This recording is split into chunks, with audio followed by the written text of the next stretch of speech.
Alright, back to the niche corners of the DC universe. We have the third issue of Gangbuster, who I name after a Superman character that I used to get him confused with.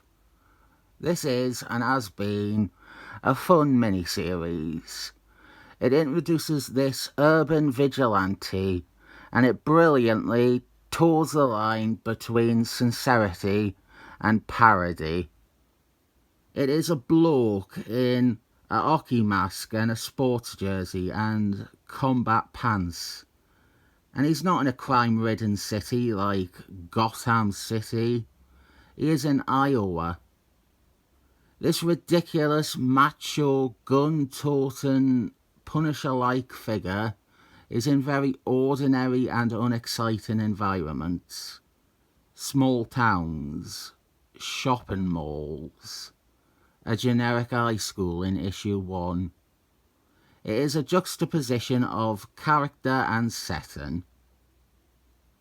One of the book's principal hooks is that we don't know who Gangbuster is. Under the mask, his secret identity, we don't know who it is. We have had a few different people set up as potential suspects, but the premise is that he could be anyone. All the people we have seen are fairly normal people. We get his identity in the next and final issue of the series, and I already blew it by showing his Who Is Who profile early on. This issue is continuing that mystery. We have a group of friends. They all were on the football team in high school or college, and the team were called the Red Dogs, and they wore jerseys similar to what Gangbuster wears. We have a police detective, a journalist, and a mechanic, and they have been brought together by their friend, who is a government CIA analyst type. And he has gotten them there because he thinks he has worked out that one of them is secretly Gangbuster. This is a great little sequence. This brain box trying to expose one of them, but the real Gangbuster doesn't let on. So the guy eventually starts to think that he has completely misfired. He starts to doubt his belief that one of them has to be Gangbuster. But he's right, one of them is. But they are bluffing it out great. All of this is eavesdropped upon by the art news lady from the first few issues. And then he's actually proposing an official deputising of Gangbuster to root out some terrorists. And he made the reporter straight away. He noticed her and knows that she is looking into Gangbuster and Gangbuster's secret identity, and he tells her to back off for now. This issue has mostly been pretty straight so far. Overall, it is a pretty straight issue. But with the past ones, the question I couldn't answer was how much of this was meant to be satire and parody. Thankfully, back issue ran a feature all on Gangbuster in a vigilante-themed issue. And look, it has an interview with Dead Pills' first writer. Because Robert Liefeld is that much of an arsehole, he wouldn't have done this cover if they referred to Fabio Nicieza as Dead Pills' co-creator. Anyway, the Gangbuster portion was quite enlightening, but it still didn't quite answer how much of this is actually mocking people who like Punisher or Judge Dredd. You know, people like my teen sidekick.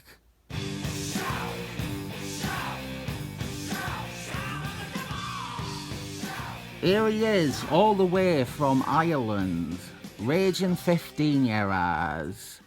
What are your 2 cents or your 2 taters on Gangbuster? Well, dog, as no walk. That is high praise coming from you. I think he should be shitting the black troglodytes and all the BLM people. I've said before, I have barely even scratched the surface of his anti-black people agenda. He is a fucking terror. I'm struggling to even watch his videos now because it's just boring how he defaults to the same fucking... It is woke, it is gay, it is black people. You are not a real comic book fan if... The irony is, he's not one either. He thinks a character is gay if they have guns that shoot anything other than bullets. One of the things I learned from that edition of Back Issue is that the influence here isn't so much Punisher or Judge Dredd, but it was Zorro and Dick Tracy, and they had pulp characters. This was a hybrid of those, with the trend that comics seem to be shifting towards. Much like with Steve Gerbill's Killer Fool series, this came before the big explosion of anti-hero vigilantes.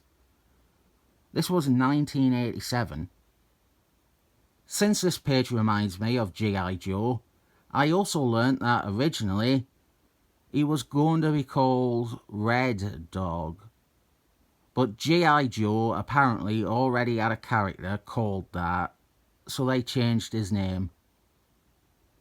The mask is also straight from, specifically, they got the idea for the mask from Friday the 13th. They say so. They thought it looked good, and that it was a type of mask that anyone could get their hands on. A bunch of terrorists disguised as tourists attempt to seize Rock Island. But on the island is a trio of men, one of whom is Gangbuster. There could have been some clever dilemma here, where Gangbuster either has to let this attack happen to hide his identity, or he goes and fights them and exposes himself and that guy is right. But we don't have that element at all. He sneaks off and puts on the costume that we saw on the table before, and he starts fighting the terrorists. Welcome to the Arsenal Island Museum. Allow me to introduce you to Mr. Browning. The art reporter lady gets involved too. She points Gangbuster to some more terrorists who were trying to steal the rocket launcher we saw before. And so Gangbuster, he takes them out, and then he quickly abandons his costume to maintain his cover. This issue is rather sombre, with it focusing almost entirely on the mystery idea, and it's pretty decent at doing that. The action at the end, which definitely was a mandatory requirement, they had to include some action in the issue. That felt a bit underwhelming and rushed. I'm still enjoying the series, even if this one did shift the tone into the far more serious side of things. 7 thumbs up.